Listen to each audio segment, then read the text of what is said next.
Manhattan. Baby girl, what's happening? Tidak lain dan tak bukan dari sabda Nabi SAW yang mengatakan bahwasanya Pop it for me. Assalamualaikum warahmatullahi wabarakatuh.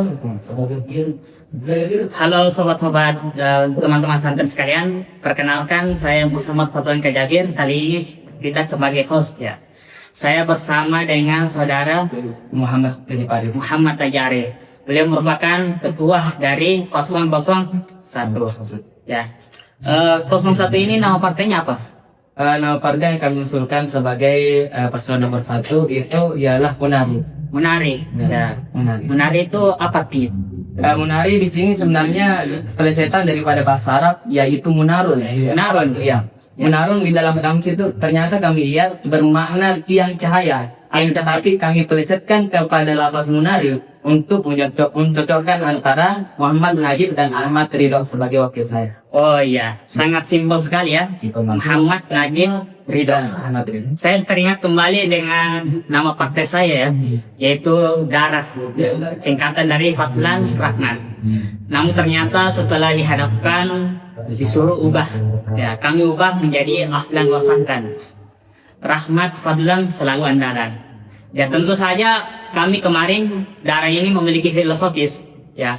Kemudian ini Munari, apa tadi filosofisnya? Pelesetan daripada bahasa Arab munarun bermakna tiang cahaya. Wah, tempat menunjukkan umat santri PDF. Baik. Muhammad Najib Arif dan Ahmad Ridho. Sekira keduanya ini merupakan anggota PMR ya. Ya, sekali. sekiranya kalian berdua ini berjiwa manusia yang sangat tinggi. Ya. Muhammad Najib Arif dan Ridho, kalian ini mencalonkan apa sih motivasinya untuk mencalonkan? Apakah ada sesuatu hal yang membuat Anda ini mencalonkan ataupun ada seseorang yang membuat Anda ini mencalonkan jadi ketua OSIS? Ya. Ya, baik. Jadi motivasi yang menurunkan saya untuk mencalonkan diri sebagai ketua OSIS periode 2025-2026 itu tidak lain dan tak bukan dari sabda Nabi SAW yang mengatakan bahwasanya khairun nas anfa'uhum linnas. Sebaik-baik manusia itu yang paling bermanfaat di antara manusia lain. Bukan seakan-akan saya katakan bahwasanya orang yang bukan ketua OSIS itu tidak bisa memberikan manfaat. Akan tetapi saya ngadikan bahwasanya ketua OSIS itu memiliki akses lebih banyak dan juga wewenang hak untuk melakukan sebuah perubahan. Jadi ketua OSIS yang betul-betul amanah dan juga bisa melaksanakan semua program yang dia ajukan itu lebih memiliki dan juga memberikan banyak manfaat di antara para santri yang lain. Baik, amanah. Berbicara mengenai amanah, kira-kira Ridho ini sanggup nggak untuk memegangnya? Sanggup sebagai wakil saya. Karena dari segi karakteristik dan juga cara ia bentuk memimpin, bisa dia memutuskan dia juga sebagai menjabat sebagai ketua forum anak di BMTS. Ya, jadi karakteristik kepemimpinan yang dimiliki Ridho itu saya anggap lumayan mumpuni untuk menjadi wakil ketua OSIS. Baik, itu pertanyaan pertama. Kemudian kita lanjut ke pertanyaan selanjutnya. Nah, kamu ini sudah baca syarat-syarat jadi calon ketua? Ya. Sudah. Salah satu syarat di situ mengatakan bahwasanya calon ketua OSIS itu wajib mengetahui sejarah seluk-beluk terciptanya PDF Hasadiyah. Coba tolong diceritakan kepada teman-teman santri gimana sih PDF Hasadiyah ini terbentuk. Ya, mungkin ada yang belum tahu, bahkan ada yang penasaran sih. Mengenai soal seluk-beluk daripada PDF pendidikan ini oleh Hasadiyah. Jadi saya dapat dan saya nukil dari ketua OSIS angkatan 8. Dia bercerita bahwasanya pada tahun 2014 diadakan sebuah perkumpulan rapat besar-besaran yang dimana ulama-ulama yang terkemuka di seluruh Indonesia dikumpulkan pada satu tempat yang dilokasikan di Jakarta. Salah satu ulama yang dipanggil oleh Menteri Agama pada saat itu ialah Anegurun Tahabbah, almarhum Anegurun Tahabbah Bintang, ya, yang juga ikut serta hadir pada pertemuan tersebut. Yang dimana pertemuan rapat tersebut berakhir dengan sebuah kesimpulan bahwasanya di Indonesia itu rata-rata pesantren salah. Yang masih mengkaji kitab kuning, kitab turos. Akan tetapi pengkajian kitab turosnya tersebut tidak resmi oleh Kemenak. Maka ada yang usulkan bahwasanya bagaimana kita buat saja sebuah sekolah yang dimana keresmiannya dalam pengkaji kitab Turos itu langsung dari Kemenang, regulasi dan juga kurikulumnya langsung dari Kemenang. Nah, dari sini muncullah PMA, Peraturan Menteri Agama Nomor 13 pada tahun 2014. Baik. Ya, yang dimana PMA tersebut meresmikan sebuah regulasi pendidikan jenjang formal yang disingkat dengan PDR. Tujuannya agar sistem pendidikan pesantren disetarakan ijazahnya dengan sistem pendidikan umum seperti madrasah dan sekolah formal. Nah, setelah itu pulanglah Anggota Abah ke Kabupaten Wajo untuk melaksanakan sebuah perencanaan mendirikan PDF. Pertama, PDF ini didirikan di Macanan. Di mana? Di Macanan. Cara ini. Anggota Abah mendudukan sekitar 25 hingga 30 santri. Akan tetapi yang terdaftar pada saat itu cuma 20. Akhirnya, karena kurang kan masih awal pendirian. Nah, karena masih kurang, gimana upaya Andre Gurta untuk menambah santri tersebut? Nah, karena sekalian juga di Macanan pada saat itu masih ada MA, Madrasah Aliyah. Maka diambillah dari santri Madrasah Aliyah untuk mengisi kuota yang kosong tersebut sehingga terbentuklah angkatan pertama BDR. Kemudian seiring waktu BDR dipindahkan ke kampus 4 Mahatali sampai kepada kepemimpinan anggota Profesor Nasruddin Umar, sehingga dipindahkan kembali ke Macanan. Jadi pulang kampung ini BDR. Ya, Masya Allah. Kembali ke habitat asli ya. Habitat asli. Ya, habitat aslinya. Ya. Kita ini PDF tingkat kuliah. Ya, sudah 1 dekade. Dalam artian sudah 11 angkatan. Kita doakan PDF kuliah ini mempunyai adik ya. PDF Pusbang. Ya, kita doakan terkhusus Asadi ini. Ya, kemudian kita beralih ke pertanyaan selanjutnya. Nah, menurut saudara Najim, ya, kalau Anda ingin terpilih menjadi ketua OSIP, apakah program andalan Anda yang Anda tawarkan kepada rancang santri PDF ini? Ya, silakan. Program yang saya anggap andalan ya dalam pencalonan diri sebagai ketua OSIP itu terhimpun dalam satu kalimat, yaitu harus kisabi. Harus kisabi. Harus kisabi. Apa maknanya? Itu harus kisabi merupakan singkatan. Ya, Ada 3. Yang pertama harus. Muhasabah pengurus. Yang ketiga lafaz K dan I. Ki. K konseling dan I yang bersingkat istisyarah. Apa tuh maknanya? Istisyarah ini merupakan bahasa Arab yang merodif dengan nasihat dan konseling. Jadi maknanya hampir sama kan, tetapi ya konteksnya berbeda. Baik, konseling ini maksudnya gimana? Berhadapan atau Konseling. Ya, konseling secara menyeluruh atau berhadapan? Ya, Per konseling individu. konseling ini ya pasti sering kita dengar ya, baik bekal dan konseling. Tapi yang didefinisikan oleh Guru Ta di saat saya masih menjadi santri MTS itu, konseling diumpamakan oleh Guru Ta itu teman curhat santri. Teman curhat. Iya, misal ketika santri dianiaya ataupun menganiaya itu tempatnya di BK, bimbingan konseling untuk ditindaklanjuti. Mas. Iya. Hanya itu. Juga diakhirkan harus kisali. Harus di dan sabu. Sabi yang terakhir yaitu studi banding. Tadi banding. Iya. Saya kira ini sudah ada di pengurus sebelumnya ya. Apalagi saya dengar pasukan gue itu juga mempunyai program yang sama dengan Anda. Ya, coba jelaskan apa sih kenapa Najib ini menjadikan program studi banding ini menjadi program andalan. Memang pada angkatan-angkatan sebelumnya dan juga pada pasukan lain mengambil programnya sebagai studi banding ya, sabi. Bukan berarti karena selalu diadakan pada setiap pencalonan itu studi banding, masa karena hal tersebut saya harus menghilangkan studi banding, begitu. Dan juga karena ini kepengurusan yang baru, maka studi banding yang tinggi yang baru ini harus dibuat secanggih mungkin, sebagus mungkin, berbeda dengan sebelumnya. Dan saya rencanakan, karena saya juga merupakan alumni daripada ajang lomba di Aktira, alhamdulillah dapat juara 1 kemarin pada penulisan esai. Saya melihat luar biasa fasilitasnya, caranya belajar. Oleh karena itu, insya Allah pada studi banding ketika saya menjadi ketua OSIP nanti, insya Allah kita akan belajar dan juga meniru pembelajaran yang ada di Aktira tersebut. Baik. Mengenai berbicara dengan studi banding itu merupakan salah satu program yang besar ya. Nah, besar. Yang menjadi kesulitan kita saat menjadi pengurus itu adalah izin. Kira-kira saudara Najib ini bisa nggak untuk mendapatkan izin atas terlaksananya program tersebut? Ya, sekali lagi ini kan PDF. PDF itu masih mencakup madrasah. Madrasah itu isi makan, tempat belajar. Jadi kalau niat kita untuk keluar betul-betul hanya untuk belajar, sama teman-teman belajar karena Allah, izin apa lagi yang tidak diberikan oleh guru tak kalau niatnya untuk belajar. Masya Allah. Gitu deh. Baik, ya itu kita nantikan saja ya pembimbingan beliau ini program andalan yang akan dilaksanakan oleh saudara Muhammad Najib Arif. Kemudian kita beralih ke pertanyaan selanjutnya. Saudara Najib, menurut Anda kekurangan PDF saat ini apa? Nah, dan apa sikap Anda untuk menanggulanginya saat terpilih jadi Tentosi? Itu pertanyaan yang luar biasa bagus. Akan tetapi untuk menjawab pertanyaan tersebut terlebih dahulu saya harus menjelaskan bahwasanya di dalam ilmu filsafat ada yang disebut dengan singularity kesempurnaan dan juga singularity tunggal. Di mana kesimpulan daripada filsafat itu berakhir kepada pemahaman bahwasanya di dunia ini tidak ada yang sempurna. Bahkan lafaz ketidaksempurnaan itu merupakan aspek-aspek kecil daripada zat yang maha sempurna, yaitu Allah Subhanahu wa taala sebagai singularitas yang maha kuasa. Ya, dalam artian di dunia ini tidak ada yang sempurna.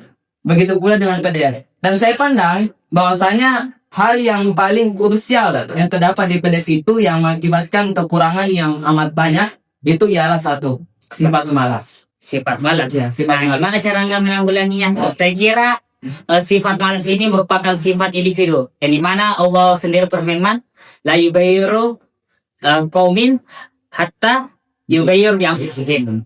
Allah tidak akan mengubah suatu kaum kecuali mereka yang mengubah diri sendiri.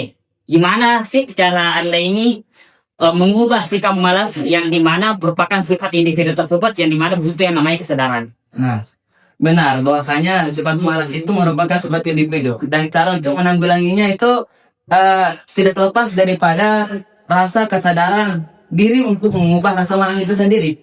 Tapi ya tentu kita sebagai ketua OSIP harus menindaklanjuti hal tersebut karena rasa malas ini mengakibatkan banyak sekali hal negatif, seperti ketika orang malas tidak ada yang pikir sehingga ruang kelas itu kotor, banyak orang tidur di mana-mana, melupakan waktu belajar, melupakan waktu menghafal. Itu konsekuensi daripada sifat malas. Dan cara kita untuk menanggulanginya sebagai pengurus selanjutnya itu ialah sebagaimana program tadi harus bisa lafaz dan itu konseling dan istisyarah. Lafaz istisyarah itu merodit daripada nasihat dan konseling. Jadi kita buat sebuah tim yang dimana tim ini memberikan nasihat khusus dan juga tekanan, memberikan kesadaran kepada para santri bahwasanya talahul ilmi kaslan khairum min abadin sab'ada rojatin. Menuntut ilmu dalam keadaan malas itu lebih baik daripada ahli ibadah 700 derajat. Jadi kita ambil dari sini perumpamaan pencuri. Pencuri itu tidak peduli apakah dingin, apakah panas, intinya dia mencuri dapat hasil pencurian, dia puas. Nah, kita juga sebagai santri yang jauh-jauh dari kampung halaman masuk ke PDF dan niat untuk belajar juga harus demikian, memaksakan diri kita sendiri untuk mendapatkan ilmu demi pencapaian cita-cita masing-masing. Baik, berbicara tadi saudara Najib ini menyinggung sedikit tentang filsafat ya, juga menyinggung tentang rasa malas. Ya, saya ingin mengaitkan kedua hal ini, rasa malas dan filsafat. Nah, ternyata kalau kita tinjau rasa malas tersebut tidak selamanya berefek negatif. Contoh, salah satu prinsip yang saya pegang adalah malas terhadap sesuatu yang malas. Contoh, saya ini malas mengerjakan tugas, tapi saya lebih malas dihukum. Nah, gimana tuh? Saya kira Anda tadi katakan malas itu selalu berefek negatif. Tidak selamanya. Tidak selamanya. Saya sini filsafat kenapa? Karena di dunia ini tidak ada yang sempurna. Saya kaitkan dengan PDF karena ya tidak ada yang sempurna, pasti ada kekurangan di situ. Nah, kalau mencakup soal malas kan jadi orang malas, yaitu hasil daripada proker yang kami usulkan ini. Insya Allah. Baik. Menyinggung juga tentang malas ini ya. Saya kira santri PDF itu dulu ya, bahkan mungkin ada sekarang, walaupun jarang belajar, walaupun jarang menimba ilmu secara langsung tergurta, akan tetapi ternyata dengan adab dan akhlak mereka itu mendapat berkah gitu, mendapat berkah hingga dapat juara. Nah, gimana tanggapan Anda itu? Walaupun mereka itu malas ya, Terkadang ada yang menganggap PDF itu malas, tapi ternyata itu berkahnya sangat banyak. Gimana menurut Anda? Berkahnya sangat banyak. Iya. Lebih dahulu saya ingin membahas tentang berkah. Iya. Berkah itu ketika kita tinjau dari segi bahasa ternyata bermakna al-asr. Al-asr yang ketiga di sini. Al-asr berarti bekas. Bekas. Nah, ketika malas memberikan bekas tidak nyambung. Kenapa? Karena orang tidur yang dianggap malas itu pasti negatifnya banyak. Di dalam tidurnya tersebut dia tidak belajar, dia tidak menghafal, tidak melaksanakan piket, itu pasti negatif semua yang muncul. Nah, seperti yang disinggung tadi, malasnya PDF itu menghasilkan prestasi, begitu. Ya, baik. Nah, itu keberkahan daripada kita, bukan keberkahan daripada sifat malas itu sendiri, diri saya. Oh, baik. Saya kira kita sudah di pembahasan malas ini ya. Kita beralih kepada pertanyaan selanjutnya.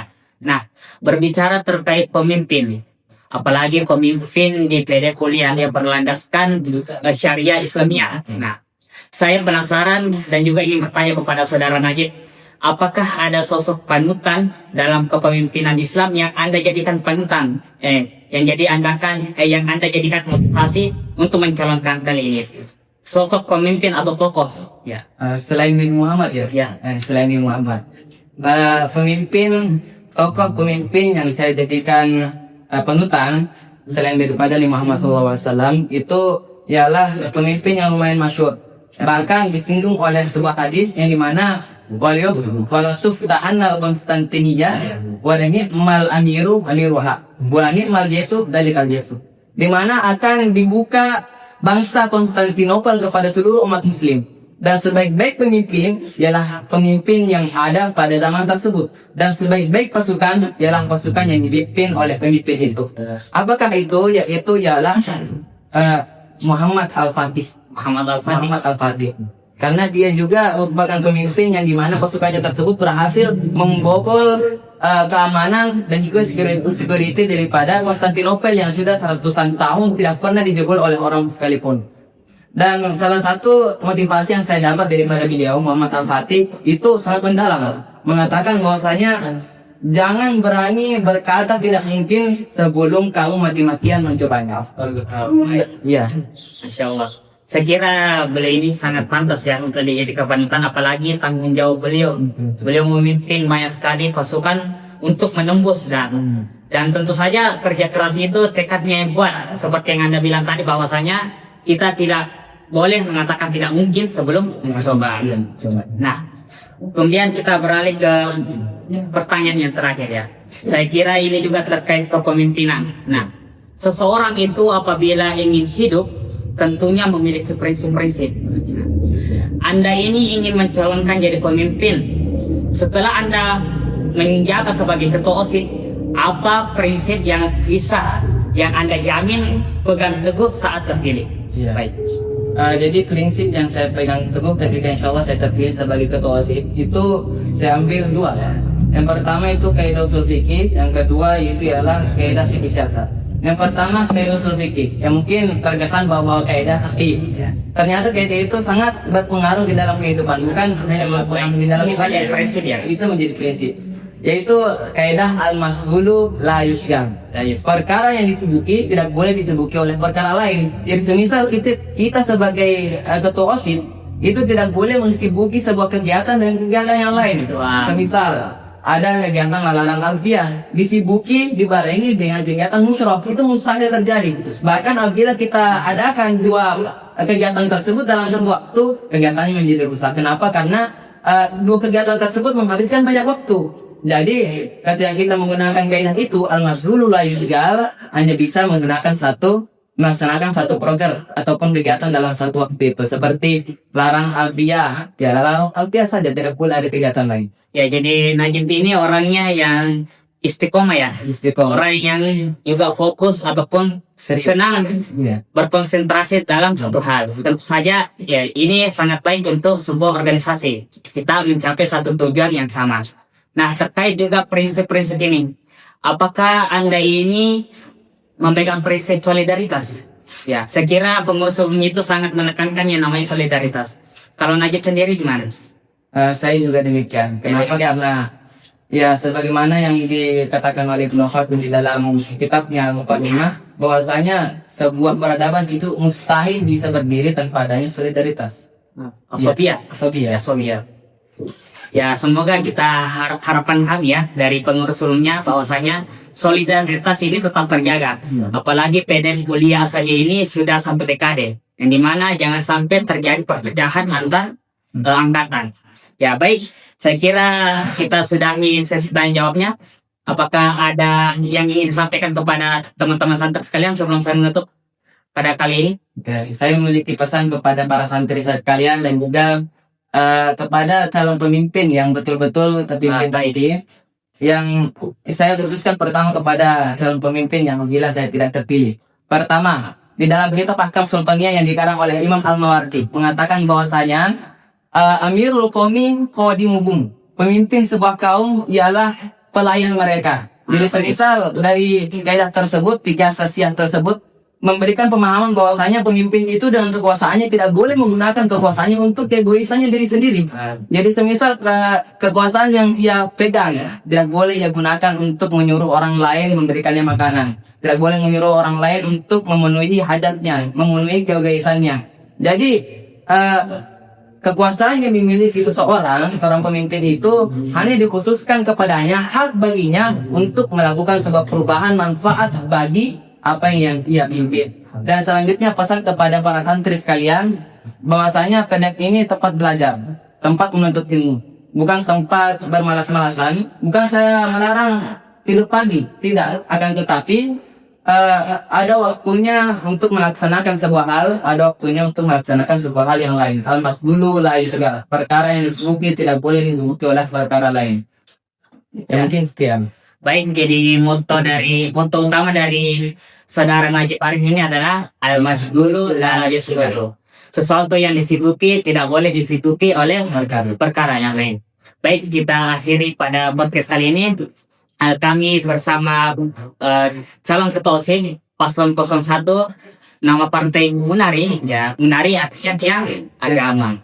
Ya, kami pamit undur diri. Sekiranya teman-teman sekalian ingin mempunyai ketua OSIS yang sekiranya fokus, konsentrasi, istiqomah, yang senantiasa walaupun kecil hingga jadi besar, ya pilihlah Najib Arif ini. Beliau merupakan calon ketua OSIS Paslon 01. Ya, saya kira demikian bincang-bincang kita pada malam hari ini. Demikianlah wabillahi taufiq wal hidayah. Assalamualaikum warahmatullahi wabarakatuh.